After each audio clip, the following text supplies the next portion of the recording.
የሩሲያ ጦር በድል ላይ ድል መጎናጸፉን ቀጥሎበታል። አነጋጋሪዋ ኩፒያንስክ በሩሲያ እጅ እየወደቀች ትገኛለች። የሩሲያ የመከላከያ ሚኒስቴር ይፋ እንዳደረገው ምስራቃዊ ኩፒያንስክ ሙሉ ለሙሉ በሩሲያ ጦር ቁጥጥር ውስጥ ወድቃለች። ይህ ብቻ አይደለም፣ ወሳኝ የሚባሉ መሰረተ ልማቶች ሞስኮ እጅ ገብተዋል። የባቡር ጣቢያዎች፣ የነዳጅ ማጠራቀሚያዎች በሩሲያ እጅ ከገቡ ወሳኝ መሰረተ ልማቶች መካከል ይጠቀሳሉ። ጦርነቱ ተፋፍሟል። ዩክሬን አላመነችም። ሩሲያ ግን ከእውነታው ተፋተሻል እያለቻት ትገኛለች። በሌላ በኩል እስራኤል ከሂዝቦላህ ጋር እያደረገች ያለው ፍልሚያ የቀጠለ ሲሆን በአስገራሚ ሁኔታ ወደ ሊባኖስ ድንበር ዘልቃ ግዙፍ አጥር እያጠረች መሆኑም ታውቋል። የእስራኤል መገናኛ ብዙሃንም በጥልቀት ወደ ሊባኖስ ድንበር የገባውን አጥር በተመለከተ የተለያዩ ነገሮችን እያወጡ ይገኛሉ። እንዲሁም ኒውዴልሂ በደም ታጠበች በተባለ ማግስት የፓኪስታኗ መዲና ኢስላማባድም ተመሳሳይ ጥቃት ደርሶባታል። ጎረቤታሞቹ በደርዘን የሚቆጠሩ ሰዎችን በጥቂት ሰዓታት ልዩነት ውስጥ ማጣታቸውም እያነጋገረ ይገኛል። ፓኪስታን በበኩሏ ለፈሰሰባት ደም አፍጋኒስታንን ተጠያቂ አድርጋለች። አካባቢው በከፍተኛ ውጥረት ተሞልቷል። እንዲሁም ወደ ቻይና ስናቀና ቻይና እጅግ አደገኛ ነው የተባለ ድሮን ሰርታ ይፋ አድርጋለች። የቻይና ጦር የታጠቀው ይህ አደገኛ ድሮን ከራዳር መሰወር የሚችል ግዙፍ ድሮን መሆኑ ተሰምቷል። ከአነጋጋሪው ጄ20 የጦር ጀት ጋር ሆኖ ጥቃት ሲፈጽም አይምሬ ነው ተብሎለታል።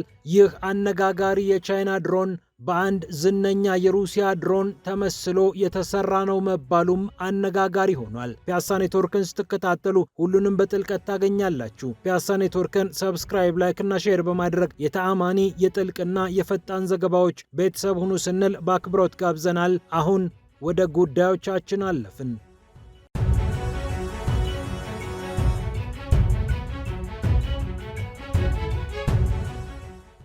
ኩፒያንስክ በጦር ተንጣለች። ዩክሬን አላየሁም አልሰማሁም ብትልም የሩሲያ ጦር ግን ቀስ በቀስ ከተማዋን ከመክበብም አልፎ ወደ ውስጥ ዘልቆ እየገባ ወሳኝ የሚባሉ ስፍራዎችን መያዙን ቀጥሏል። ምስራቃዊ ኩፒያንስክን ሙሉ ለሙሉ በቁጥጥር ስር አውያለሁ ብሏል የሩሲያ የመከላከያ ሚኒስቴር። የሩሲያ ጦር ዩክሬን ካርኪቭ ብላ በምትጠራው ግዛት ውስጥ የምትገኘዋን ወሳኟን ኩፒያንስክን ለመያዝ ብርቱ ፍልሚያ እያደረገ ይገኛል። ነገሮች እያለቁ ይመስላሉ። ኩፒያንስክ በሩሲያ ጦር እጅ የምትወድቅበት ቀን ብዙም ሩቅ አልሆነም። እናም የዚህ ምዕራፍ አንድ አካል የሆነው ምስራቃዊ ክፍል ሙሉ ለሙሉ በሩሲያ እጅ እንደገባ ተሰምቷል። የዩክሬኑ ፕሬዝዳንት ቮሎዲሚር ዜሌንስኪ እረ በኩፒያንስክ ምንም የረባ ጦርነት የለም፣ የተወሰኑ የሩሲያ ወታደሮች ምናልባት 60 ቢሆኑ ነው ገብተው ነበር መታናቸው ከማለት በዘለለ ኩፒያንስክ ውስጥ እየሆነ ስላለው ነገር ብዙም መናገር አልፈለጉም። ሩሲያ በበኩሏ 60 የሚሆኑ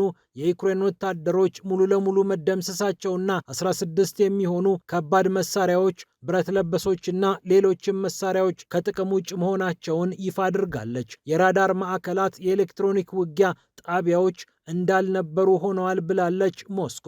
ከእውነታው ተፋተዋል የተባሉት ዜሌንስኪ ኩፒያንስክ ውስጥ እየሆነ ስላለው ነገር ለዓለም አቀፍ መገናኛ ብዙሃን እንዳይነገር ጭምር እያደረጉ ነው ስትል ሞስኮ ትከሳለች። ከአሜሪካና ከኔቶ ሀገራት ተጨማሪ በርካታ የጦር መሳሪያዎችን ለማግኘት ለአስጨራሽ ትግል እያደረገች የምትገኘው ኪየቭ በጦር ሜዳ ውጤት እያጣሁ ነው ማለት አልፈለገችምና ስለ ኩፒያንስክ አታውሩብኝ እያለች ትገኛለች። የሩሲያ ጦር ግን በዛው በኩፒያንስክ ወሳኝ የሚባሉ መሰረተ ልማቶችን በቁጥጥር ስር መዋሉን ይፋ አድርጓል። 1486ኛው ሞተራይዝድ ሬጅመንት የነዳጅ ጣቢያዎችን፣ የባቡር ማዕከላትን እንደተቆጣጠረም ይፋ አድርጓል። ኦሊቪኖ የተባለውን የባቡር ጣቢያ ጨምሮ ኩፒያንስክ ውስጥ የሚገኙ የነዳጅ ማጠራቀሚያዎች በሩሲያ እጅ እንደገቡ እየተነገረ ይገኛል። አርቲና ስፑትኒክ እንደዘገቡት የሩሲያ ጦር ከቀን ወደ ቀን ወደፊት እየገፋ ወሳኝ የሚባሉ ማዕከላትን እየተቆጣጠረ ይገኛል። የሎጂስቲክስ ማስተባበሪያዎችንና ማሳለጫዎችን በቁጥጥር ስር እያዋለች የምትገኘው ሞስኮ ከዕለት ወደ ዕለት ዓለም ይስማውም አይስማውም ወታደራዊ ድል ስለማግኘቷ እየገለጸች ትገኛለች። ዛፖሪዣን ጨምሮ በሌሎች አውደ ውጊያዎችም የሩሲያ ጦር ወደፊት እየገሰገሰ እንደሆነ እየተነገረ ይገኛል። የቱንም አይነት የሰላም ስምምነት ከመምጣቱ በፊት ወይም ተኩስ አቁሙ አታቁሙ የሚል ጭቅጭቅ ከመነሳቱ በፊት የሩሲያ ጦር ስራውን በዛው በግንባር ለመጨረስ እየሞከረ ያለ ይመስላል። የኔቶ ሀገራትም በፍጥነት የጦር መሳሪያዎችን ለዩክሬን ማቅረብ የሚችሉበት ሁኔታ ውስጥ አይደሉም። የአሜሪካ ኮንግረስም በዲሞክራቶችና በሪፐብሊካኖች ጭቅጭቅ ምክንያት መንግስታዊ በጀቱን በአግባቡ ባለማጽደቁና የፌዴራል መንግስት ሰራተኞች እንደ ልብ ተዘዋውሮ መስራት ባለመቻላቸው ሳቢያ ወደ ዩክሬን የሚገባው የጦር መሳሪያ መጠን እየቀነሰ እንደሚገኝ ታውቋል።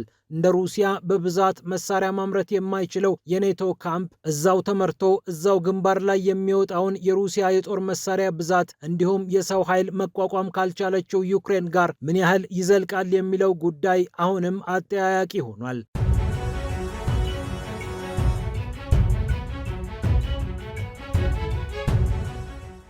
በሌላ በኩል እስራኤል ወደ ሊባኖስ ድንበር ዘለቅ ብላ ገብታ ረጅም አጥር እያጠረች መሆኑ ተሰምቷል።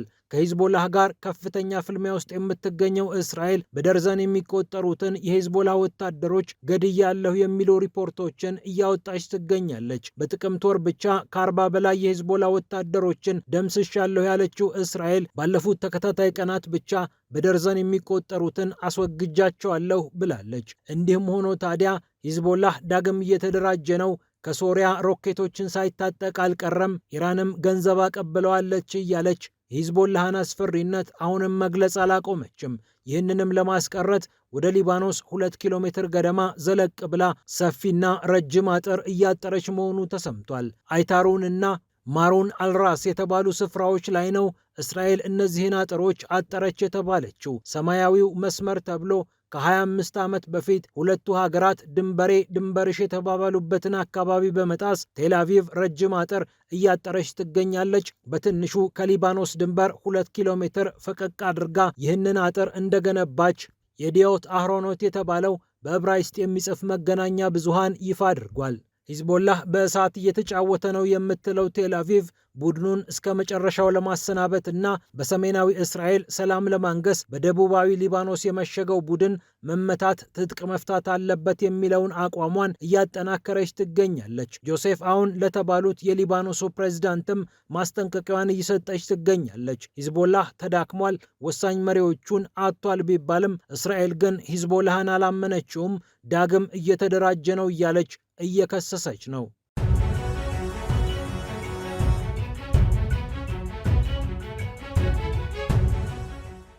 በሌላ በኩል ኒው ዴልሂ በደም ታጠበች በተባለ ማግስት የፓኪስታኗ ኢስላማባድም ተመሳሳይ ጥቃት አስተናግዳለች። በመኪና ላይ የተጠመደ ፈንጂ የህንዷን ኒው ዴልሂን በደም አጠበ በተባለ ማግስት ነው በፓኪስታን ኢስላማባድ ተመሳሳይ ጥቃት የተስተናገደው። ኢስላማባድ በሚገኝ ፍርድ ቤት አካባቢ ዘልቆ ለመግባት ጥረት ያደረገና ላዩ ላይ ፈንጂ የታጠቀ ግለሰብ ባደረሰው ጥቃት 12 የሚሆኑ ፓኪስታናውያን እንደሞቱና ሌሎች 27 እና ከዛ በላይ የሚሆኑት ደግሞ እንደቆሰሉ እየተነገረ ይገኛል። የህንዱ ጠቅላይ ሚኒስትር ናሬንድራ ሞዲ በኒው ዴልሂ ከፍተኛ ጥፋት የፈጸሙትን ሰዎች አድነን እንይዛቸዋለን ባሉ ማግስት ፓኪስታንም ተመሳሳይ ጥቃት ማስተናገዷ እያነጋገረ ይገኛል። ፓኪስታን ግን ጉዳዩን ከአፍጋኒስታን ጋር እያገናኘችው ነው። በአፍጋኒስታን እና በፓኪስታን ድንበር አካባቢ ያለው ባሎቺስታን በነውጥ መሞላቱ እዛው ባሎቺስታን አካባቢ የሚቀር አለመሆኑን ተረድተናል። ጦርነቱ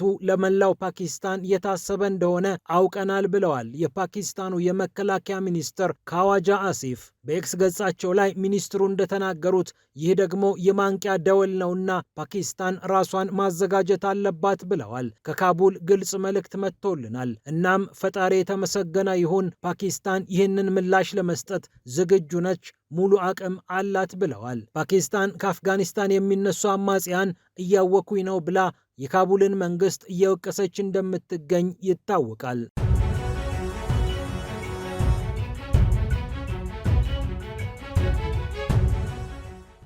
በመጨረሻም ቻይና እጅግ አደገኛ ነው የተባለውን ድሮን አምርታ ይፋ አድርጋለች። በጦር ሰራዊቷ ውስጥም መዝግባ አስቀምጠዋለች።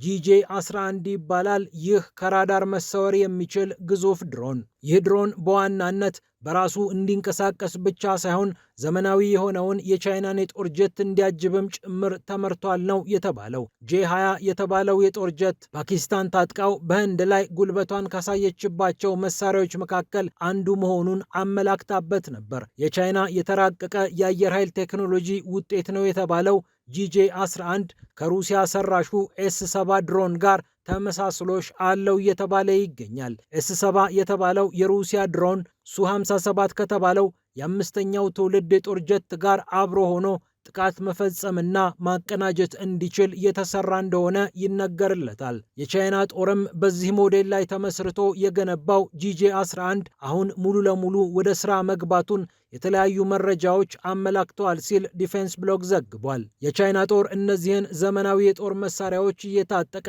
ለአሜሪካና ለአጋሮቿ ስጋት መሆኑን ቀጥሏል ነው የተባለው።